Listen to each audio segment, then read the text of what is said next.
Hey there, friends. Welcome to this session. First, before we do anything, thank you for your patience. This streaming is new, and sometimes technology is smarter than we are. But thank you for being resilient and flexible and hanging out. I saw some comments in the chat, and our moderators are amazing. High five. Thank you, moderators, for jumping in and supporting our people while we wrestled with the internet. As I mentioned, I'm Angela Harrington. I'm the host and founder of this summit. I'm so glad that you're here. Before we get started, I want to give a quick shout out to our event sponsors who have made this possible. Erdman's Publishers, Circle of Atonement, and the Deconstruct Your Faith group coaching program have helped us keep general admission free for this event. So please be sure to hop over and visit their tables in the virtual exhibit hall. Say thanks, check out the great products they offer. Also, all of our speakers have a table in there, and there's all kinds of fantastic things in there that are going to help support you during deconstruction. A very, very, very special shout out to Lake Drive Books, who is sponsoring this particular panel. And if you haven't met David with Lake Drive Books, it is a new imprint publishing books to help you heal, grow, and discover. And I have to tell you, the stellar roster. There's just a stellar roster of authors over there, including a few on this panel. We met Scott last night. There's just all kinds of great stuff over there for deconstruction. So please hop over to lakedrivebooks.com and check out all of those books. David's also got a table over in the exhibit hall that you can check out there. So you don't even have to remember the URL. We'll help you find them pretty easily. And now, without further ado, let me introduce you to these panel members so that we can hear a little bit about what it's really like to deconstruct. I'm going to give you a quick intro. First of all, Karen White. Karen, wave. And when I say your name, everybody wave, just because we've got everybody on the screen at the same time. Karen is a coach, speaker, and trainer and developer of the Messy Method. Kevin Nye is an advocate and author of the book Grace Can Lead Us Home, a Christian call to end homelessness. And what we've discovered while we were practicing, probably the funniest member of the panel, no offense to anyone else. Rebekah Drumsta, you may recognize her from last year. She is a consultant, spiritual abuse advocate, and author of When Family Hurts. Amber Picota, also known as the Irreverent Reverend, which is really hard to say. High five me for saying that right. She's a pastor and author of the book God's Feminist Movement, and just had a birthday yesterday, right? Happy birthday, Amber. And Cynthia Vacca Davis, professor at Christopher Newport University and author of Intersection, A Story of Faith, Identity, and Authenticity. Welcome, everybody. I'm so glad you're here. So glad you're here. We're going to just jump right into the questions and see where it takes us. The first question, I'm so excited to ask you this because I get this all the time. Some of you who are in the audience, let us know in the chat if you have asked this question or at least wondered this question. The biggest thing that I think we struggle with in deconstruction is this pushback, this sometimes pushback is too soft of a word. Sometimes it's just out and out abuse or abandonment from friends and family who aren't excited about deconstruction. So I would love it if we could just kind of go around the group and tell us a little bit about how you've navigated that. Hey, I'm Karen. I'll start. Angela knows I don't really like silence, so I'm going to break the silence right away. This is a great question, and it's really kind of at the heart of what it means to get started in deconstruction, the fear that you have of losing your whole community.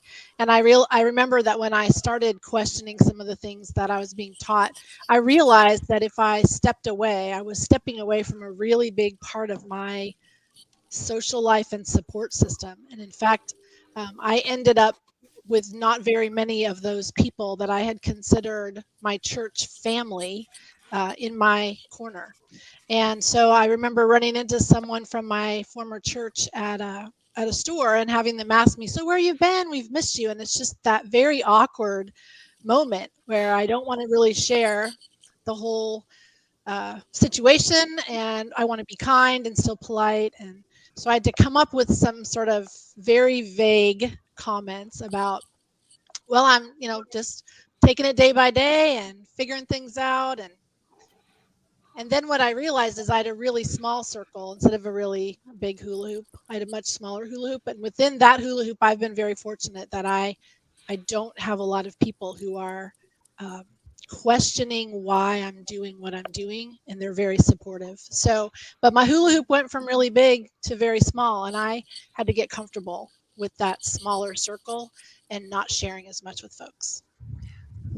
Yeah, that's interesting. I had the same sort of fears where I knew that if I walked away from church, that my social circle and my social life was going to change radically because I was very, very involved in church. And so several times a week, I'm going through the church doors, and my whole social circle is comprised of people from church community.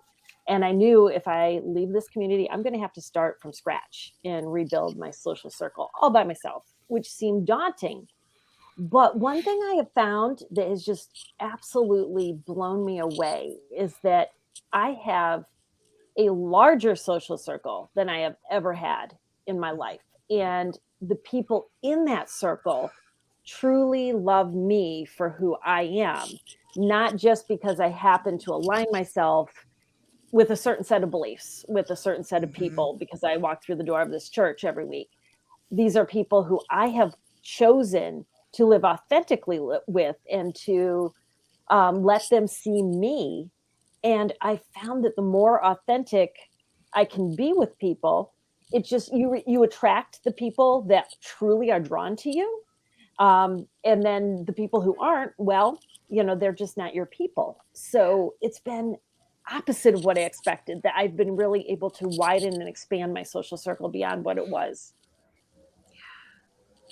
You know, for me personally, I can say that it was really painful. It really hurt for people to question, is she even a Christian anymore? Is she going to go to hell? Like, it hurt my feelings and made me feel like my own family was rejecting me. And that's really tough. And it's something that I had to wrestle with. And there came a point in time where I had to make this like almost like a mindset change where my worth and my value was not at all linked to their opinion of me. And it helped because I could remember that I once believed those same things. Mhm. I was once the jerk. I was once the snob looking down my nose, and they fully believed that. So I once fully believed that, and it allowed me to sort of like cut that tie between what they think of me and who I really am. And it was really painful, but I wrestled with that for a really long time. And when I finally felt like I just felt like a release from it. I felt really light. I felt really light and um, no longer strapped to all that and all that guilt. And it allowed me actually to love them in a new way, Mm. completely different with boundaries. And like, I'm not one of them in the thick of it all, but like, I love them in the way that I love them now. And that severing of their opinion and my worth, that really made a huge difference for me. I think I noticed that there were two different areas as the religious trauma and the spiritual abuse began to unfold in my life. I saw this ripple effect taking place. And it started, of course, at home with the people that were in my house. And then it extended to those who were living near me, the parents, the siblings, the aunts, the uncles. And that ripple effect just kept going out.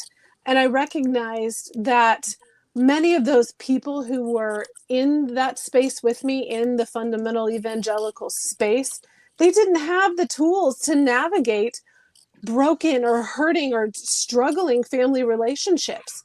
Often mental health was viewed as sinful or evil or wrong. Anxiety, pray more. If it's depression, there's sin in your life, or all of those things. And so the people that I loved the most didn't actually have the tools to come alongside me to help, to love me. And to understand what I was going through because of their religious programming that they had. But then I also saw some of these people, as my ripple effect kept going out. There were people that had always been on the fringe that they stepped forward and they were like, we're so glad that you've come out of this thinking. We've always loved your family, but we thought you were a little strange. So I saw those two different things just kept popping up over and over again. And like Cynthia was saying, there are people in my life now that I didn't have before. And that circle of community and friendship is growing. It's different and it's more diverse. But yeah. Yeah, Amber, you mentioned a word that, to your point, Rebekah, is not a tool that was given to us or taught to us, and that's boundaries. Boundaries, with a lot of trial and error, myself, mostly error, I've implemented that have really helped just kind of set the table in a way that I can manage. So especially with family, sometimes boundaries does mean not being able to be in relationship with some people. Sometimes boundaries means needing to mute and or block folks on social media to restrict who gets to view your social media and what you post or certain things that you post. Sometimes with my family, it's looked like when we gather, laying ground rules of what we're not going to talk about. The last time my family got together, there was a "we don't talk about COVID" rule. And that was helpful. That in my head sounded like "we don't talk about Bruno." I don't want to hear the COVID version of that song. And other times it's can be as small as within a conversation, right? When somebody brings something up saying, you know what, we're not going to talk about that, or specifically defining how we're going to talk about it. Like if someone brings up, hey, I saw that you posted this, I want to know more about this belief. You might see a trap being laid and set a boundary right there and say, hey, I'm willing to talk about this, but I'm only willing to tell you what I believe, and it's not open to debate. And you can ask questions, but you're not going to make statements. That's helped me in the past. That's fantastic. You scored the first Post-it note of the night. I wrote down boundaries, set the table in a way I can manage. What beautiful language. Thanks for giving us that. That's really, sometimes boundaries seem just kind of nebulous and like it's hard to, how do I learn them if I don't really know what they are? And so thinking of it as a practice that helps us set the table in a way that we can manage whatever season we're in is really beautiful. Another really common question that I get is this idea of separating out the voices, right? So, what's my voice? What's God's voice? What's the voice of those people who raised me? And like, how do I know what to trust? How do I know what to trust and what not to trust? I'd love to hear some of the input you guys would have on that. This was actually really huge for me because I come from like a background of like Pentecostal people. Those are the weirdos, guys. We're completely embrace that weirdness. But so there was a lot of things that I grew up believing that I may still believe a form of it, but it was so different. So hearing God's voice, knowing what is my voice and what I can trust, that was really, if you're from like a charismatic Pentecostal background, it's all scary. Like, is this the devil talking to me? Like, this paranoia runs really deep because you're scared of like trusting the wrong voice. And I've boiled this down really simple for myself, is because God is good, God is love, and if a voice is not good and love, it's not God. And so that's kind of like, it's been that's very simplistic, and I know that there's probably going to be some nuance there, but like, and also even being able to trust your own voice, because we hear people misuse scripture. Well, the heart is deceitfully wicked, who can trust it? We have a redeemed heart. Thank you very much. Like, he would take that heart of stone and turn it into a heart of flesh. Like, we can trust ourselves. We're not, there's not a wrestling match of good and evil inside of us. And for me personally, that just accepting God is good, God is life, God is love, all of those things, that's who God is. And so if it doesn't sound like that, I'm going to question it. Like, I'm going to be like, I don't know about that. And so, even with trusting our own voice, I think it takes a little while to sort of like, okay, find your authentic voice, as opposed to like, I'm regurgitating what I've always been told. It takes a little bit of time to find that identity. For me, it took time alone. Like, it was lonely. I thought I was all alone. Like, nobody else is deconstructing. Nobody else is having these problems. I was just like, felt like an island. But in that time alone, I found my own voice, and I feel like I really discovered who I was instead of trying to become the perfect, woman, the perfect wife, whatever identity that the church was trying to put on me. I was able to say, like, who is Amber?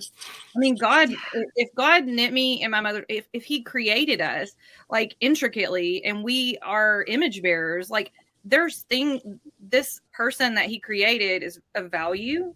And there are things of my personality that God created. And it took a little while to embrace that. But once you do, and once you sort of like, I feel like I know myself.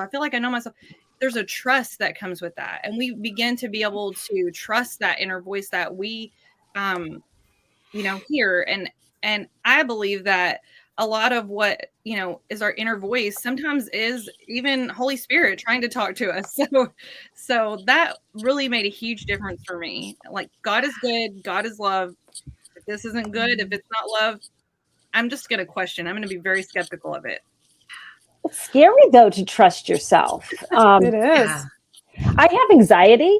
So there will be this voice sometimes that says, well, what if you're wrong? What if you're wrong? What if they were all right and you're wrong? Yeah. And that is the one thing I have to keep resetting and remind myself, let's review the facts. And what Amber says about God is love, that's a huge fact that I keep coming back to. And thinking, as I look around at some of the things that caused me to deconstruct, that caused me to be in this place where I am now, I review those things. Did that sound loving? Did that sound loving? And that helps me to trust that I can discern what is love, and I can trust my instinct. But it's hard, right? And it's really hard, but you have to keep just coming back to what do you know to be true? If God is love, he doesn't just like love. He's not just a fan of love. He is love. That's good. Yeah. I think for me, go ahead, Kevin. Oh, yeah. I was just going to say my favorite thing about this question is that it's the type of question that if you're asking it, you're already on the right track. There it is. Yeah. Because these are the questions that folks are not asking. They're not asking what is God versus what is the white supremacy, patriarchy, evangelicalism that I was raised in, right?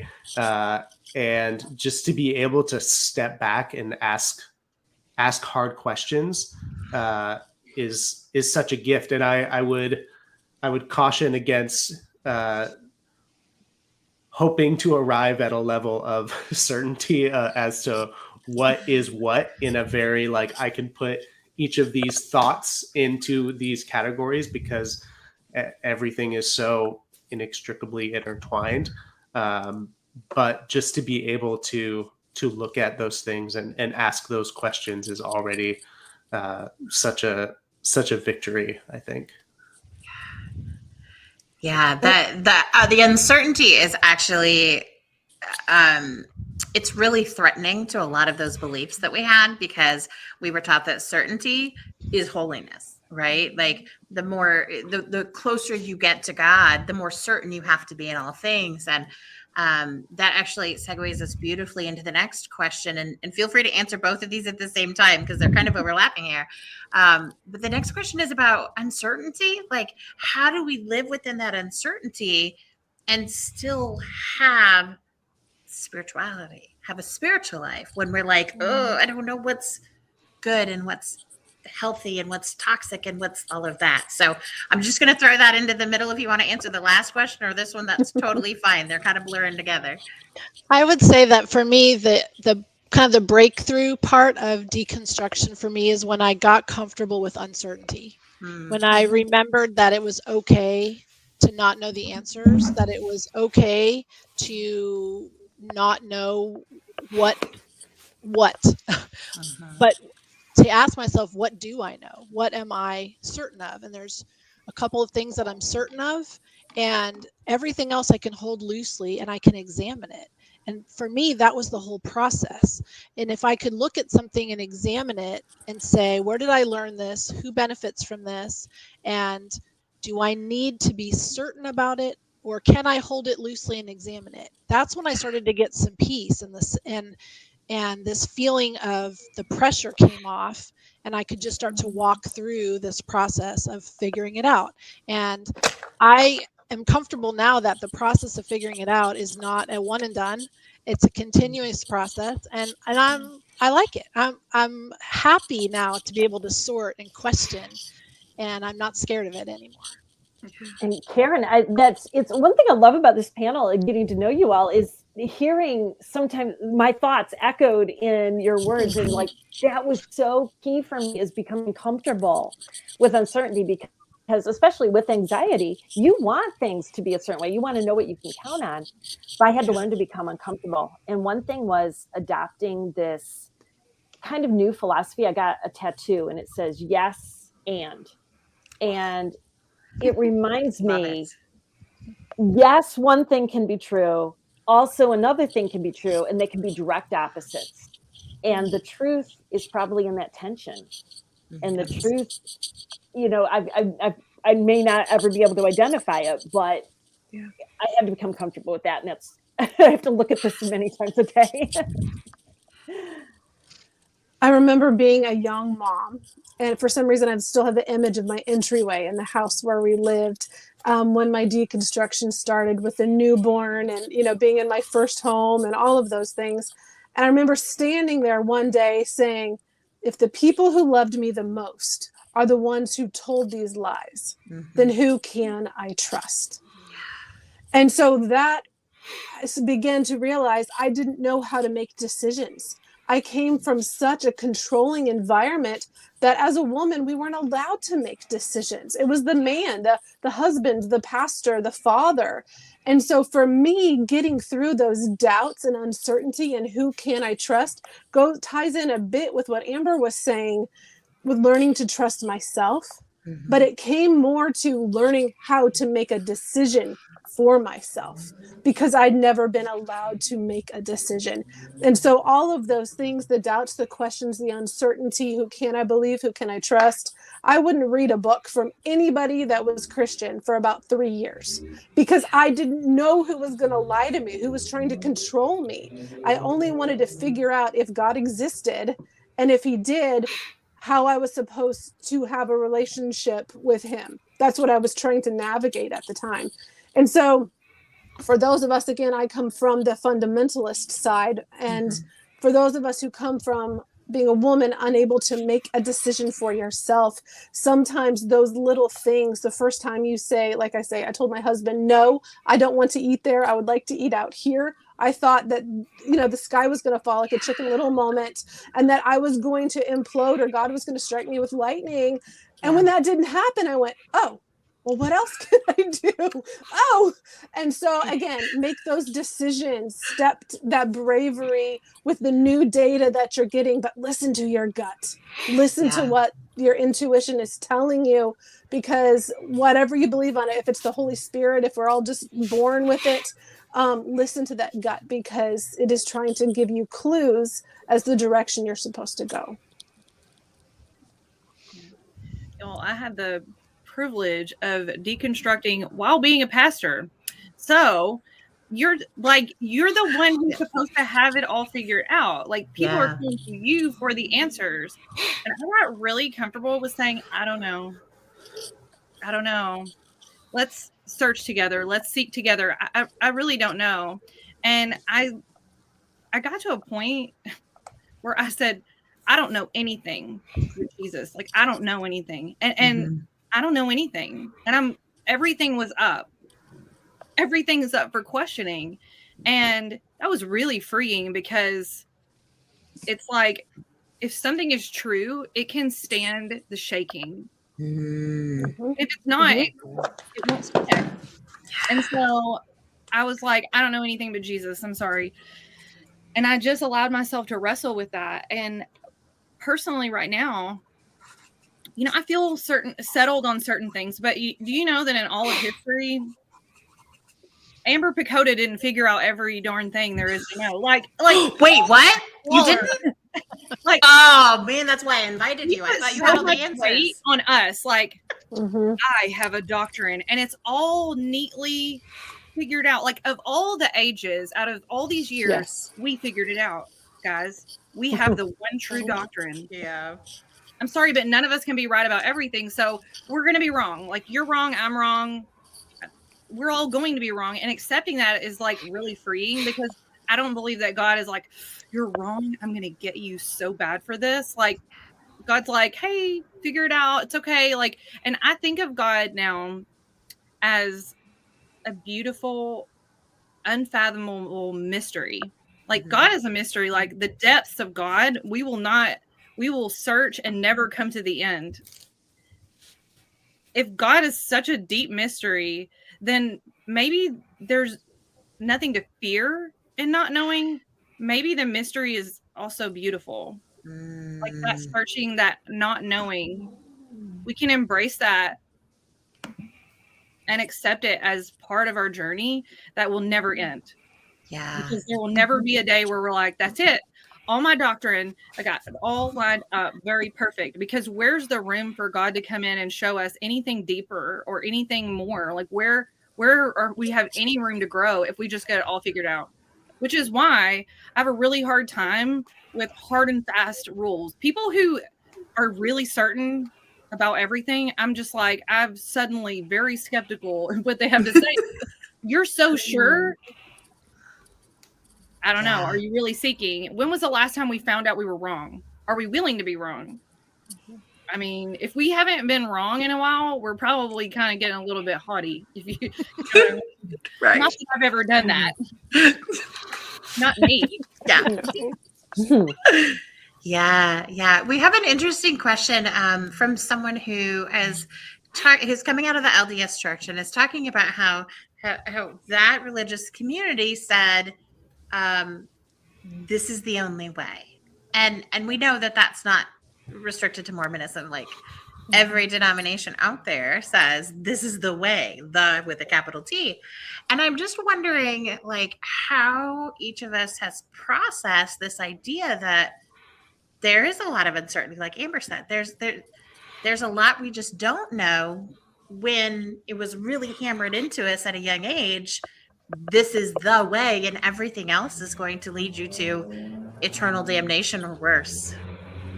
Yeah, I had this discussion with my 18-year-old daughter not too long ago, and I said to her, I think I would rather be wrong by who I included than wrong by who I excluded. So if I have to be wrong, I would rather be inclusive in that wrongness. And I think the God that I understand would be okay with that. I think the God that I understand would say, I would like you to be welcoming. I would like you to be curious. I would like you to see what you can learn from other people and be the best version of you, which will require you to know other people and learn things. And if you sit around and exclude others, then you're going to miss that. And so I'm just willing to be wrong by including all sorts of things, even things that I do not understand. And I find I have this practice now where I actually go and try to seek out things that I really don't understand and somewhat have a reaction to, and then explore why I'm having that reaction, so that either it strengthens something that I believe, or it helps me to understand where I can grow. There's a lot of thinking we have to undo. I mean, right. It's just that's what deconstruction is. But, I was always raised to believe that the unsaved masses were other, and your close friends had to come from within the Christian circle, and everything else out there was just dangerous. And you could have, your project friends, and you could, interact with others for, mission purposes, like, when I'm 10 and all of a sudden being responsible for saving the world, as opposed to opening up this wonder, the sense of wonder. And I think that we have to learn to shut off this idea, this automatic, like, something different than what we believe is wrong, and we have to stay away from it. We have to allow ourselves to specifically read books that were completely, maybe even not allowed, or not that we would have been in trouble reading. We have to talk with people that we never would have thought had any sort of answers for us. We have to put ourselves in these almost diametrically opposed conversations and situations to realize so many people also think that they have the only right way. And there's no way we can all be right. And I think that when we're able to see the diversity and how you can come together and still have a meeting of the minds where things matter the most, where love is concerned, back to love again, you realize that, oh my goodness, I was missing out on so much. I can learn so much from other people just by turning off that filter that always just puts that block up. This is no, you stay here, stay in the camp, as opposed to looking out and with that sense of wonder. Cynthia, I think you just touched on something like super important. I have a friend who came out of the LDS community, and she shared with me, this was not something that I was ever familiar with growing up, because I was in my own little camp. Oh, wait. Well, we went there. So the summit's officially kicked off now. I was in my own little bubble, in my own little world, sheltered by the people who all believe like me. And so I never even knew a Mormon. We just, so I have this friend who was sharing with me about her leaving the church and how difficult it was. And this is what she told me. She said that the moment she felt like a release from the fear of, like, hey, if you do this, there's so much fear. It's like, if you do this, something bad's going to happen to you. And there's a lot of shame and fear. And that is what keeps you tied to this lifestyle. You don't have much connection outside of it, usually, especially if you grew up in a family that was faithful Mormons and they don't know many people from outside. So there's nothing to compare anything to. And she said that she cut herself off completely from all contact of any of their like religious, documents or any of that. And she spent some time, like, I don't know want to say fasting, just taking a break of all of that. And she put herself around people who are not LDS. She put herself around people, just like what you're saying, like reading books that would have been forbidden, having conversations with people that normally would have been a project. And she did say that for a little while, she sort of like couldn't find her way a little bit. Like she got pulled into some like unhealthy kind of circles of people, but it was part of her exploration. And she was able to sort of be like, level out. I know you hear that term, like when the pendulum swings so hard to the other way. I know that happens for a lot of people. That's the case. Yeah. And we sort of find our center eventually, the pendulum swings and we find a healthy balance. But for her, getting around people that were healthy and kind and loving and sincerely good people was really important. And just sort of like tuning all of that out for a little while and sort of like, just like, what is it called? Where you release toxins. I'm trying to think of the word. Detoxing. Yeah, detox. Yeah, she had to sort of detox from it in order to know, okay, I'm released from that fear. So that's what she shared with me, which I found very interesting. Nice. That very question is what actually threw me into deconstruction in the first place, because I'd gone to India as an older teenager and I saw these Christian people that were their standards were different from our standards. You had to cover your ankles, but you could expose your belly and back as a woman. And I'm like, no, I got to cover that up. I can't wear a sari. My ankles can show, but no. So I saw these opposing convictions and standards of these good people. And I met a lady one time and I went back and she'd been killed by her family because she'd become a Christian. And I started putting these pieces together of, this is opposite. Like, I thought we had the only way to live, but these people have a different way to live and they're literally dying because of their decision to become a Christian. And so that is the question that started stirring in my 18, 19-year-old heart growing up inside the church of, if we have the only way, how do they have the only way? And they're dying for their only way. And we're over here in our posh little churches, with air conditioner if it goes out, oh my word, And so that is the question that threw me into deconstruction in the first place. And it's an important one that we have to wrestle with. It's important. Yeah. Angela, in your original question, you mentioned at the end this fear that, or belief that if you don't have the right exact doctrine, everyone else is, going to hell. I think it's really telling how many deconstruction journeys begin with questioning hell Yeah. and damnation. And obviously that's partly because that just seems like the worst part of that theology, like the hardest to swallow, but also it's the thing that if you can let go of that, then the fear that Amber is talking about is gone. And so you no longer have to worry about making sure you have the right beliefs from a punitive standpoint. You start looking for the right beliefs or the right journey based on how it serves you and serves your community. And that is such a freeing and a life-changing aspect of deconstruction, that once the fear of punishment is gone, all of the questions change. Yeah, it really serves as a de-escalation point that's necessary to be able to go into some of these gray areas and not be just so constantly activated that you can't sort through it. Kit's actually going to talk about it a little bit in the next session, so I'm not going to go into the brain chemistry, but we're going to talk about being activated and how our brains respond to some of this toxic religion stuff. But we've got time, I think, for one more question. Someone in the group has actually asked, she's mentioned, I feel triggered. I anytime church comes up, she's been so deeply harmed.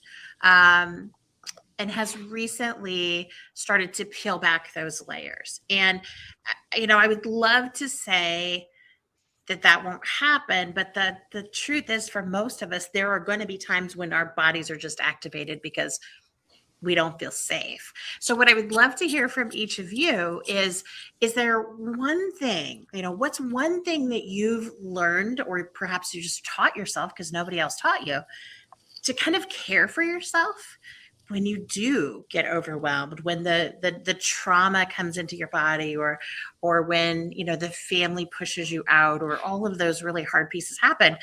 How do you recover and tend to those wounds? Yeah, this actually happened to me when I went to a funeral of a really dear friend that was held at the church where I had been attending, and I was really nervous about what's going to happen and how am I going to feel and all that. And I remember as I went in and sat down in the pew that I just remembered to breathe. And I have learned this technique in another setting, actually dealing with traumatized witnesses, that when witnesses are being questioned, that to break the physical trauma reenactment, to teach them how to breathe. And so I just started breathing. And the power of that, to be able to tell myself and stay present in that moment of I'm okay. And also I stopped being defensive. And when I first walked into the building, I felt defensive, as if I had to defend why I wasn't attending or why I was doing what I was doing. And as soon as I said to myself, hey, self, you don't need to defend. You're not doing anything that needs defending. Take a breath. I felt my body just calm down. And so I find that ability to breathe and be present with what's happening really helps when I feel that physical trigger show up. I feel like, too, I really want to put in a plug for therapy. It part of me says, oh, that goes without saying. But then on the other hand, not, because of what Rebekah was saying. There's still stigma around mental health and getting help. And all of us process differently. What works for Karen might not work for somebody else, or what works for me might be the thing that doesn't work. really, I think the kindest thing we can do for ourselves is to go to therapy, figure out where the source of the hurt is. A lot of times it's in shame, irrational guilt, and then figure out what it is that is going to be healing for you as an individual. Mhm. And I think that is an amazing gift that we can give ourselves. It's just the gift of therapy. Yeah, and we have plenty more time to answer, but I just wanted to put the little asterisk in here. When we're talking about therapy, we're not talking about lay people in a church office counseling you, right? No. We're talking about trained therapists. Shannon talked about this a little bit yesterday. Trained therapists who not only understand trauma, but if you can find them, understand religious trauma. Moderators, I'm going to put you on the spot. There is a link for a directory of religious trauma-informed therapists. If you wouldn't mind digging that out and dropping it in the Facebook on the discussion post. If you don't have a therapist, that's a great place to start. Okay, now I'll drop out. You guys can go back to answer your questions. That's a pet peeve of mine. You got to get good therapy, not someone who's actually wrapping evangelism and depression in a blanket they like to call counseling. Yeah, for sure. I'd love to share a tool that I use very often. I was diagnosed with PTSD about 5 years ago. Mhm. And while most of my trauma is not religious trauma, this tool has been very useful for me because when I was originally diagnosed, I actually didn't know what was, quote, wrong with me. There's nothing wrong with me, but I didn't know what I was experiencing. But once I was able to sort of put some names to this and realize what I'm going through, it's, other people have gone through this, and I started being able to develop some tools that would help me because I was triggered by everything. I would not listen to the radio. I would not watch TV. I'm not even joking because I just couldn't predict what was going to happen. I could not be in situations that were unpredictable because it made me feel so scared and I didn't know what was going to happen. So I created a shelf in my mind. I know this is it's in my imagination, but it's our mind and it's real. I created a shelf in my mind where I would put things when I just couldn't deal with it right now. Because there were so many things I was triggered by. You just can't do all of it. You can't heal from everything in one day. Everything takes time. And my therapist was amazing through all of this because I was able to just take something off the shelf and be like, okay, let's deal with this. So if there was something that was triggering to me, a smell or a memory, just a particular memory, I would just put it up there. And that doesn't mean you're disassociating and you're denying everything. It means that you're going to deal with things in its own time. And so, I don't know who asked this question, but maybe they have a whole bunch of triggers and they're like, oh, I'm overwhelmed. I have to deal with all of this. And I would say that for me personally, that shelf in my mind was really important. But sometimes, something would bump my shelf and knock something off. And I'd be like, oh my God, what is going on? And I'm dealing with something I didn't want to deal with. I didn't choose to deal with that. I didn't choose to take that off my shelf and say, okay, we're going to heal through this. And sometimes it was an opportunity where I could kind of dig a little deeper and gain some healing in that area. And then sometimes it was a matter of coping and finding a way to put that back on the shelf until I can get to therapy.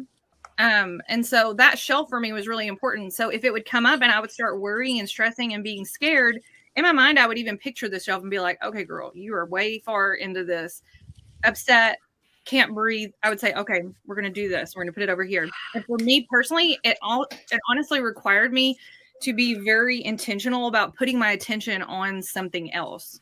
So I would read fiction or, I would read or watch a TV show that had nothing to do with it until I could get back to my shelf and take it down and deal with it at the appropriate time. Love that. Great metaphor. I have to say, I'm about 14 years into the deconstruction thing, and triggers still come up. Sure. There are still triggers. And so But for me, I've had to learn that no is a complete sentence. I had to learn sometimes that walking away, like if you bump into that person from the church who's going to ask you about, sometimes if you see them across and you just get like skedaddle and get out of there, I have the power to do that. Or that time when I was in a church service for the first time and I felt like somebody was slowly wrapping me in saran wrap and it was getting tighter and I couldn't breathe. I had to say, I have to leave now. And so as someone, again, who grew up in this completely controlled environment where you were told how you were going to live, how you were going to dress, who you were supposed to marry, how many children you were supposed to have, all of these things, learning to say no, learning that I had the power to walk away, learning that I could speak up and say, I need help. I need to call a friend, or I need to tell my husband, this is what I'm experiencing and it's a trigger and I'm going to need some time. So learning to vocalize what I was experiencing, say no, have the power, because trauma, zooming way far out, trauma is either perceived or a real moment when we feel like there's no control. There's nothing we can do. And that's a very simplistic, it's much more complicated. But when you feel that there is no control, no. And so I learned that I could take control by walking away or saying no. I didn't have to be re-victimized over and over and over again and re-traumatized with those triggers. And so learning to say no, walking away. Even my daughter asked me the other day, Mom, I thought, facing somebody and standing up for yourself, I thought that was being bold and courageous. And I was like, but for Mommy and for others too, sometimes walking away is being bold and courageous. Yeah. It's all about what you're used to. And that's what's bold and courageous, is when you start to break out of that. Yeah. Yeah, and I would just echo that treating triggers the same way we treat emotions when we're healthy is to not judge them and not to label them as bad, but to recognize them as data, right? If you're experiencing a trigger, they're experiencing that for a reason, and to trust that, and to not think of triggers as something that you're trying to like beat, like a virus or something. Right. But seeing triggers as, oh, this is a response that I'm having to this situation. Now, it could be that it's not a response that is reflective of the situation, right? And that's where you can learn to process being triggered in moments that maybe you are safe, but they bring up a time when you weren't safe, and that's where therapy, that's where the shelf technique can come in handy. But don't judge your triggers. They're doing something for you and for your survival and for your well-being, and love yourself for that. Yeah. Oh, thanks for that. What a beautiful place to end. And panelists, I just can't thank you enough. I'm seeing messages that there's all kinds of breakthroughs happening in the chat and just so much good stuff. Thank you for being here. Thank you to Lake Drive Books for sponsoring this panel and for introducing us to a bunch of these great authors. Zach and Lindsay for interpreting. I just made you interpret yourself. How about that? Thanks for being here. Keep it going in the chat. We're going to switch over to our next session with Kit Kennedy, and things are going to just keep on rolling. See you in the next session, guys.